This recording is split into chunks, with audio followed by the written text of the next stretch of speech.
girl, Kim Gold, your favorite baker, and welcome to BWA's baking segment. Today we are going to be making the most delicious, soft, melt in your mouth hot cross buns for the Easter holidays. I'm telling you, you have to try this. It's made with easy ingredients.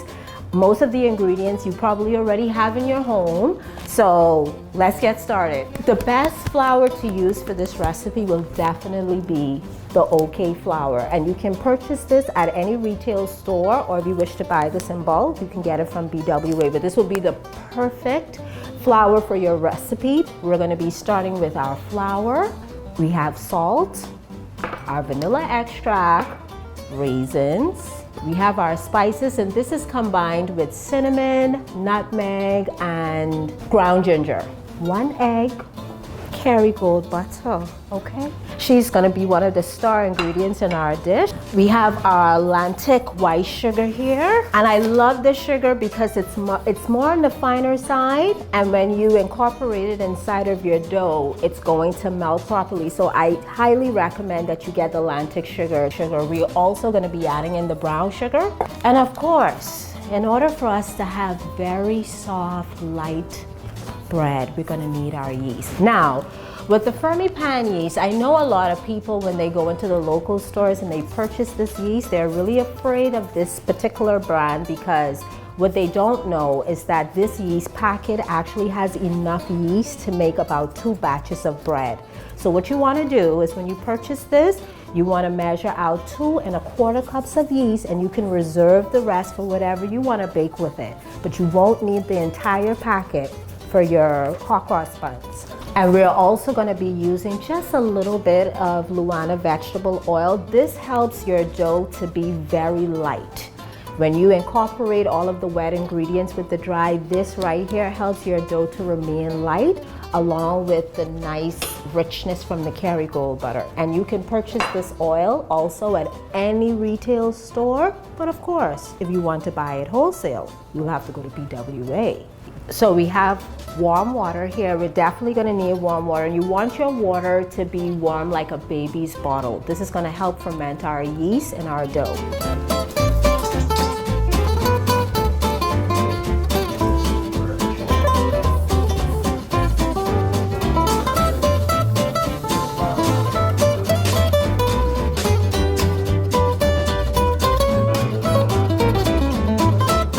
Okay, we've already combined all of our wet ingredients because we want our yeast to start fermenting, and we're gonna allow this to bloom for 5 to 7 minutes. Then we're gonna start on our dry ingredients, which is our flour, our spices, and our salt. And we're gonna combine all of these together.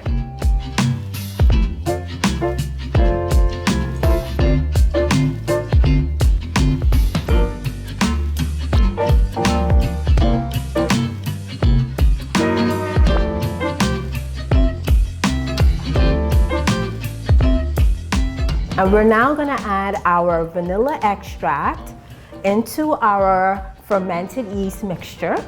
And then after that, we're gonna give it just a little whisk, just a little, a little mixy mix. Then we're now going to pour our dry ingredients over our wet ingredients.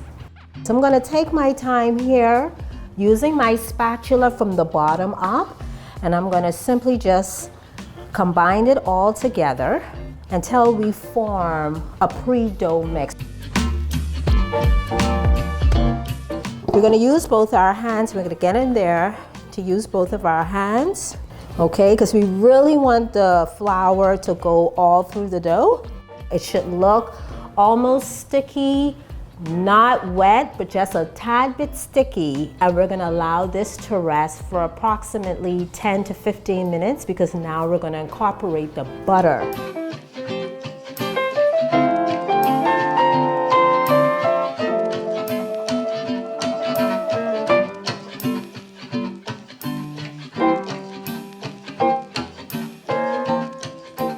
Next, after we've already incorporated the butter in the dough, then we're gonna transfer this dough onto our kitchen counter to start kneading. And the first kneading technique I'm gonna teach you how to do is called a stretch knead technique. I'm gonna show it to you right now.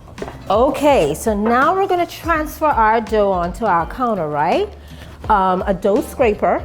As the dough sticks to the counter, we're going to use our dough scraper to scrape it up, put it back on the dough, and continue to knead until the dough gets at the right consistency, okay? So the first step for our stretch kneading dough, you want to take your hands like so, right? And then you're going to go like this. And while you're stretching forward, you're also bringing your dough backwards.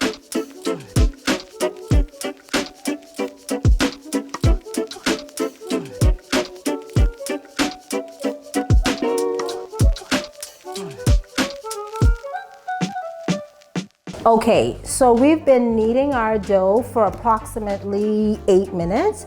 And next what we're gonna do, we're gonna add in our raisins. Now the reason why I choose to add my raisins in pretty last is because I notice when I do it from the beginning, the raisins tend to like get dirty through the dough. You're trying to knead the raisins in the dough and it just don't really work out.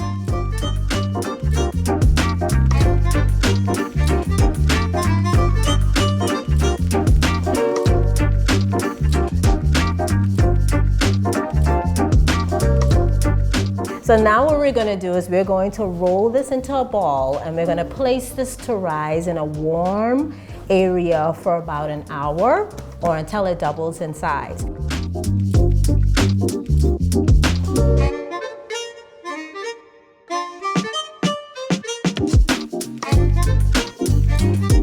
Our dough has risen for exactly an hour, and I just want to let you see how it looks. You see how nice and airy that has gotten? So next what we're going to do, we're going to take our fist and we're going to gently place it in the middle of our dough and we're going to release the air gas out of the dough. So now what we're going to do, we're going to rest this on our cutting board right here. And we're just going to press it out just a bit because we're now going to separate this into 12 equal parts for our rolls, okay? And I'm going to show you how we're going to do that.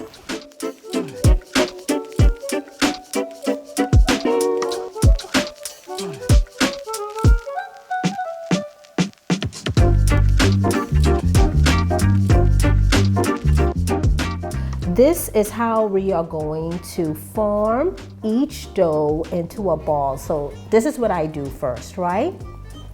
I create a base with my thumb here in the middle.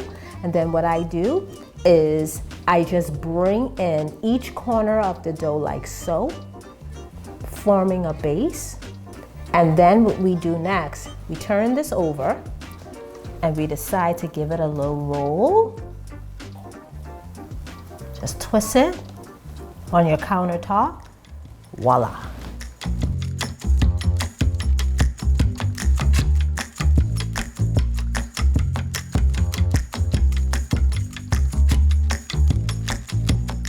Okay, so we've already rolled out all of our dough into the perfect dough ball, and we're gonna allow this to rest and rise for half an hour or until it's doubled in size. And then when we come back, we're gonna put them in the oven and bake them on 350 degrees for either 22 or 25 minutes.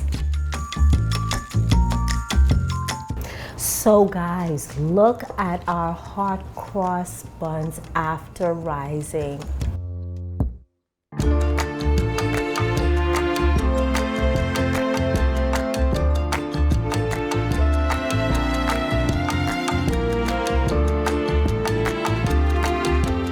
All right, guys, so our buns are done. Take a look, beautifully golden brown. So what I'm gonna do right now is I am going to brush them with a little of course, I know you guys saying, but Jesus, how much Kerrygold butter this woman gonna put in one bread? Don't stay on my business.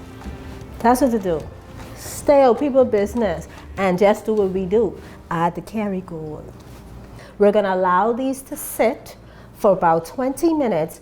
We're gonna mix our glaze and we're going to pipe. Mr. Jaden Fox, he's gonna be assisting me with the easiest part of the buns. I already did all the hard work, and now what he's gonna do, he's gonna make a very simple white glaze to pipe on our hot cross buns, okay?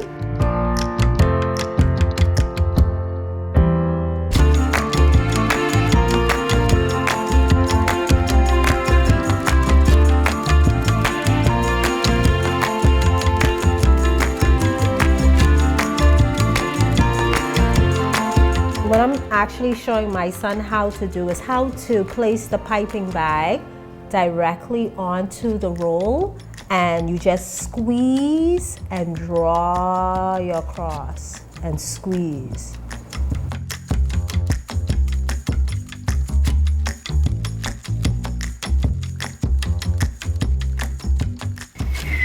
Just look how light and soft and delicate that is. Okay, so we have already glazed our buns. They're all ready, and we have some fried snapper to go with our buns. These snappers were seasoned, prepared, and fried by Just Grill. They're located on Porter's Key Dock. They did such an excellent job just frying these snappers and garnishing them with lime and lemon. It's gonna go perfect with our hot cross buns. I want to thank BWA for allowing me to do this, and happy Easter to all of you guys, and I look forward to seeing you bake hot cross buns this Easter.